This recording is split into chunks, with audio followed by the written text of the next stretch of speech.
The seat. The doors closed and the announcement made it clear that the next station would be Tower Hill. As the train built up speed in the tunnel, so did the tears running down the woman's face. The woman made no attempt to wipe them away. All she did was tuck her long blonde hair behind her ear and let the tears fall onto her coat and on the floor. I had no idea why she was crying and didn't feel like it was my place to ask, but she was crying a silent river from her glacial blue eyes. I felt helpless.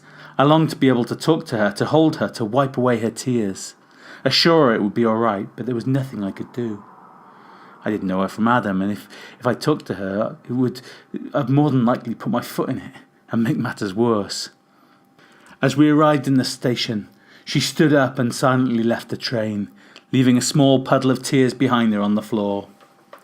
Her seat was taken by another woman, shorter in stature and in hair. I was pleased to see there was a big smile on her big round moon face. No sign of crying. But then she glanced at her phone and her green eyes went from smiling to sadness in seconds. Her eyes welled up and then leaked tears down her face. Hers were more a trickle than a river, but her sobs added to the drama. A tear dropped down onto her exposed cleavage, exploding like a fountain. She wiped away the moisture and then took a tissue out and blew her nose violently. But it didn't stop the tears from creating tracks Smokey Robinson could sing about.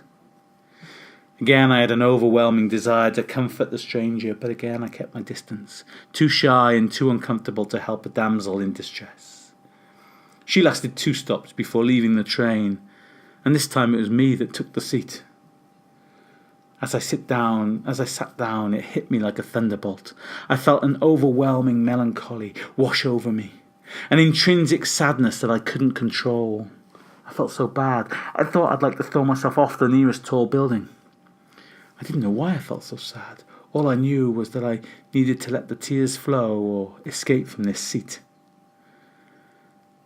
Out on the platform, the air from the departing train hit me and brought me to my senses. I no longer felt the urge to cry. I no longer felt the sadness that had consumed my body while sitting in that seat.